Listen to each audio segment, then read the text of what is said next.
Welcome to Stories in the Seventh State, where we bring Maryland stories to life. I'm your host, Shane Hall, and each week we'll explore the real, the remarkable, and the rarely told stories that shape life in the Seventh State.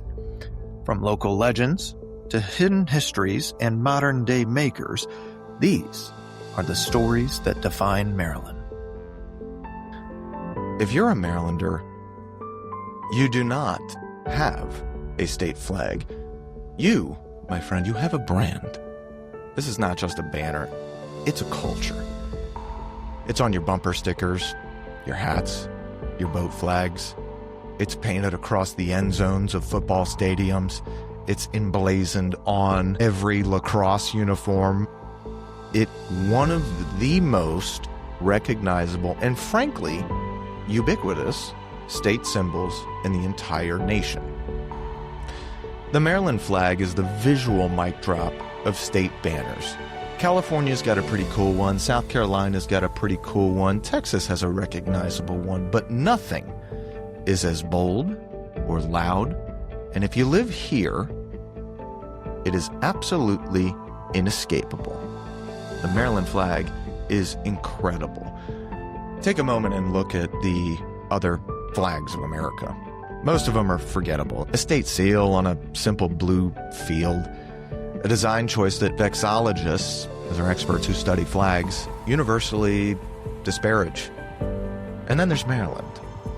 This flag is the outlier. It's the one that broke every rule and somehow became a masterpiece.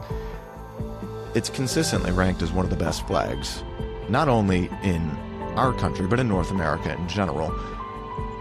And it's actually a work of medieval European heraldry that functions perfectly as a piece of modern American branding. And yet to a flag designer, the Maryland banner is an anomaly. A good flag is supposed to have just, something simple on it, something that a child could draw. According to the flag experts, the Maryland flag is complex. A good flag is supposed to use 3 colors or fewer. We got 4: black, gold, red, and white. The reason that this flag works, the reason that it fairly shouts Maryland, as the flag experts say, is precisely because it is complicated. It's not just a flag, it's a historical document. And if you know how to read it, it tells the story of a state that was violently ripped in half and then painfully, but deliberately, stitched back together. This flag is not one design. It's actually 2 distinct family shields locked into forced quarters. And to understand this forced marriage of symbols, we have to travel back to 17th century England, because the entire story begins with a profound act of religious defiance. The man who started it all was called George Calvert. He was the first Baron of Baltimore. Calvert was a strong Roman Catholic believer in England that had become intensely Protestant and intolerant. The persecution was systematic. Catholics were fined, barred from public office, and forbidden from seeking any kind of Catholic education for their children. So facing this pressure, Calvert sought to establish a safe haven in the New World, a colony where Christians of all persuasions could worship freely. In 1632, he was granted the province of Maryland. So when George Calvert created the coat of arms for this new colony, he didn't just use his own family crest. He used 2. And this is a crucial detail, kind of a quirk of English heraldic law that would define Maryland history for centuries. The shield featured on the banner is a quartered design that integrates the arms of his father, George Calvert, with those of his mother, Alicia Crossland. So the first and fourth quarters, these are the bold gold and black diagonal stripes, that is the design of the Calvert paternal arms. So that black and gold that you see, those are the original Maryland colors recognized throughout the colonial period. The second and third quarters, the red and the white fields with the specific trefoil-tipped cross, that is the Crossland maternal arms. The shield features the cross-botany counterchanged, meaning the cross is red where the background is white, and white where the background is red. Now, you guys, this might not seem interesting right now, but bear with me, because it's about to heat up. Calvert was entitled to honor his mother's powerful lineage because she was a heraldic heiress. It was a simple genealogical formality executed centuries before the state even existed. There's an ancient law used to honor the matriarch of a family in the 1500s, and that created the fault line for a civil war that would erupt 300 years later. For decades after the American Revolution, Maryland largely discarded the colonial symbols, using generic state seals on a blue background. A design that is now universally criticized by experts. The state was left really with kind of a flag void. The Calvert coat of arms, the basis for our modern flag, was reintroduced into the public sphere in 1854 through a law mandating a new state seal, followed by a more accurate version, 1876. Well, think about the timing, though. This complex quartered shield, which contained two legitimate yet distinct symbols of Maryland's proprietary past, were formally resurrected and made official just before the storm of the Civil War had arrived. Now, this intentional reappearance of the complicated heraldry unintentionally provided the perfect symbolic vocabulary needed for this impending conflict. The state's deepest conflict ultimately found its emblems not in newly invented banners, but in pre-existing quartered structure of the Calvert shield. Let me elaborate. Let's fast forward to 1861. Maryland is not just divided, it's one of the most dangerously divided states in the Union. It was a slave state with deeply rooted Southern sympathies, particularly concentrated in Baltimore, the Eastern Shore, and the southern counties of Maryland. And when President Lincoln called for troops, the situation immediately exploded.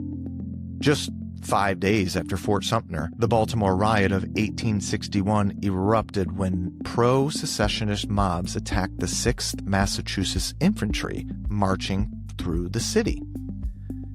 The riot was led by a man carrying a rebel flag. Maryland was immediately placed under martial law, and its loyalties were completely fractured. In this climate, citizens needed clear, immediate, visible signals of loyalty and defiance. There was no internet. I don't even know if we have telephones at that time. And the two halves of the Calvert shield were immediately and violently separated into two opposing political banners. So you had the Union standard and the secession symbol. Let's talk about the Union first. The Union standard was black and gold. Union loyalists sought symbols to identify their home state while affirming their loyalty to the North, and they quickly embraced the familiar. So that would be your black and gold, that Calvert paternal arms section of what we know today to be our flag. These were known as the Maryland colors or the Baltimore colors and represented a state that, however reluctantly, stayed within the Union. Union Army regiments from Maryland fighting in the Army of the Potomac utilized the black and gold on their flags and their uniforms. Now, conversely, the secessionist symbol was the red and white. Marylanders that were sympathetic to the Confederacy needed a symbol that was both uniquely Marylander, yet defiant of those Union-claimed colors. They reached for the obscure maternal lineage. That's the red and white Crossland maternal arms. This was strategic and symbolic move. Since the Unionists had co-opted the primary state symbol, the secessionists utilized the maternal arm. How about that? It provided a unique and defiant alternative that was still rooted in the state's founding heraldry. The red and white combination instantly became known as the secession colors, which wasn't theoretical. This was total symbolic warfare. Now, following Lincoln's election, the red and white symbols appeared everywhere as a widespread civilian resistance. So, from yarn stockings, cravats, and clothing, a deliberate, widespread display of defiance had ensued. In the military, Marylanders who fought for the Confederacy adopted the specific shape of the Crossland crest. The Maryland-born Confederate soldiers pinned that metal cross botany shape into their gray uniforms and caps as a unique and powerful way of identifying their place of birth and their defiance of the Union. Most explicitly, the headquarters flag, or guidon, of Maryland-born Confederate General Bradley T. Johnson was clearly a red cross botany on a white field. The Crossland arms used as a banner of war. The state was literally fighting a war over which quarter of Lord Baltimore's ancient family crest was acceptable. That's kind of crazy when you think about it. Now, the federal response confirms how seriously the North took this symbolic resistance. Federal forces under commanders like General John A. Dix vigorously prosecuted individuals who displayed any red and white symbols of resistance. Anyone that was caught wearing the colors could be jailed for treason. The control of these colors was central to establishing federal authority in the dangerously divided border state. This symbolic suppression reached a point of high drama, even inspiring a famous piece of political satire in September of 1861. General John A. Dix, the commander in Baltimore, had issued orders forbidding the display of Confederate colors. This satire that circulated mocked the severity of the control, claiming General Dix had officially forbidden red and white barber poles, all peppermint candy, and most comically warned citizens with red hair to dye that blue. That's kind of funny. And while it's a pretty good joke, the historical record confirms the efficacy and the seriousness of the order. Dix later informed General McClellan that his orders were effective, noting that after that crackdown, there were no secession flags that were exhibited in Baltimore for many weeks. You know, I do kind of wonder if back in those days they also had that sexy Baltimore accent. Well, there was no secession flag that had been exhibited in Baltimore for many weeks. Think about it. The colors were not a peripheral matter. I mean, they were the central vocabulary of political resistance. The state was symbolically torn apart.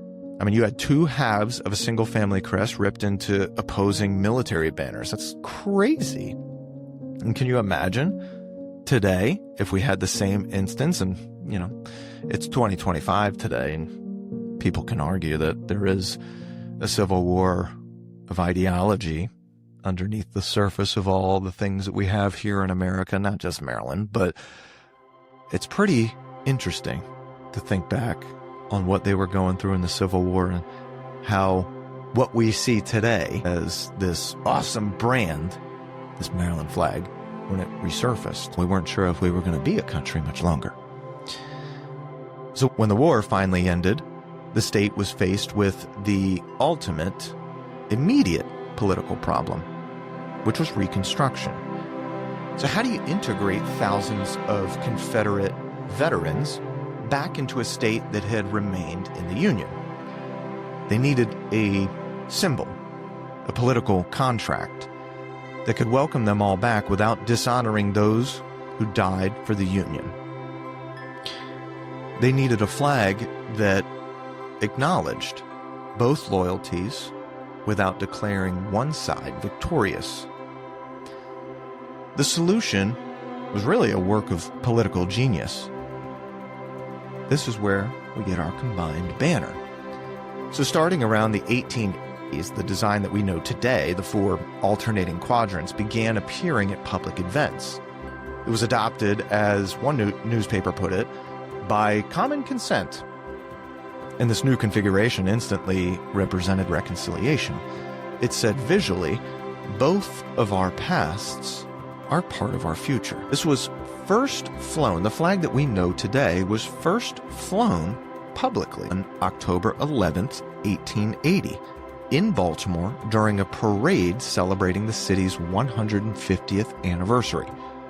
But the most potent declaration of this compromise came 8 years later, on October 25th, 1888, at the most sacred and contested site of the war, the Gettysburg battlefield. Maryland was there to dedicate monuments to its Union regiments of the Army of the Potomac, and at that ceremony the combined flag was flown. This was the ultimate political statement. They were flying the flag that visibly contained the red and white Crossland arms, the symbol worn by Confederate soldiers at the site of the Union's greatest victory. It finalized the flag's purpose as a symbol of unity, not victory, for all Marylanders. The popular support for the flag was formally recognized by the General Assembly, which officially adopted the current design in March of 1904.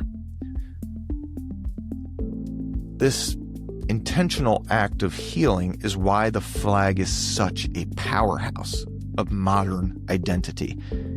It's the defining visual shorthand for Maryland pride. Its cultural saturation really far outstrips that of any other state flags in the country. You don't really have to look much further than the University of Maryland that uses this flag design across all of its sports, most famously in its collaboration with the Baltimore-based athletic apparel company Under Armour. They developed the high-profile Maryland Pride uniforms using helmets that were hand-painted with the flag design, which brought the state's iconography some national visibility. You look at our professional teams in the region, the flag's influence is even visible there. I mean, you have the Baltimore Ravens who incorporate the flag's patterns into secondary logos in their gear and their end zones. You have the Baltimore Orioles featuring a Maryland State-inspired patch on the sleeve of their jerseys. There is micro-branding everywhere with this flag.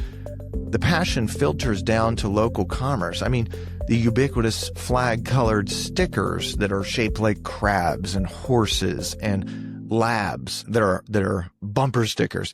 It's a self-perpetuating cultural mechanism that has absolutely made the reconciliation banner the undisputed visual identity of the state. Now, the flag's strength today does not derive purely from its colonial heritage, but rather from its utility in providing a solution to a crucial post-war political necessity: reconciliation. Had the flag been simply, using the Calvert arms, it would have lost both of that visual punch and the crucial narrative that makes it a symbol for all Marylanders. The complexity is the key. But the entire reconciliation story, this deep dive into the heraldry, the Civil War schism, the political compromise, and the cultural triumph, it's summarized and permanently cemented in one final, often missing legal detail. It is literally crowned atop the flagpole. In 1945, the General Assembly passed an extraordinary, highly specific piece of legislation, Chapter 862, Acts of 1945. It was a legal mandate that governs flag protocol to this day. Any ornament affixed to the top of a flagstaff carrying the Maryland flag must be a gold cross botany. Now think about that for a second. The cross botany is the specific shape used by Confederate soldiers, the defining element of the secessionist Crossland arms, the red and white maternal lineage. But it is required to be rendered in gold, the color of the Union-associated Calvert paternal arms. The state legislature, decades after the war, deliberately placed the symbol of secession, bathed it in the color of the Union, and mandated that it must serve as the pinnacle of state sovereignty. This definitive hybrid symbol ensures that neither side of the historical conflict can claim total victory, and frankly, that's the way that it should be. There is no honor in having your neighbors, your friends, your brothers and sisters die over a conflict like the Civil War. There is no victory in that. The Maryland flag is often misunderstood as a simple clash of colors or something that's just fun to look at, but it is in fact a work of political genius. And frankly, our politicians today could take some notes. It is the only state flag that is purely based on British heraldry. It's also one of the only flags in the nation that explicitly commemorates a Civil War compromise. It breaks every rule of design. It's complex, it's loud, it uses 4 colors, but it needs that complexity to tell the whole difficult story. The story of an aristocratic accident that created a divide, a violent schism that tore the state apart, and a powerful final act that mandated unity. It is a flag that wears its history, both painful and proud, on every single quarter of it. Thank you for listening to Stories in the Seventh State. If you like this episode, please like, subscribe, review. We will try to come out with as many episodes as we can over the remainder of the year and certainly following into 2026. But we have so much going on right now with our different podcasts. You know, if you are just now tuning into the Housecats Podcast Network, we have a plethora of shows. Not everything is going to be for everybody, but we try to do stuff that's really interesting to us, and we hope that it's interesting to you too. Stories in the Seventh State is a podcast that focuses on local lore and legends and Maryland pride. We love history. I love history. I'm a sucker for it.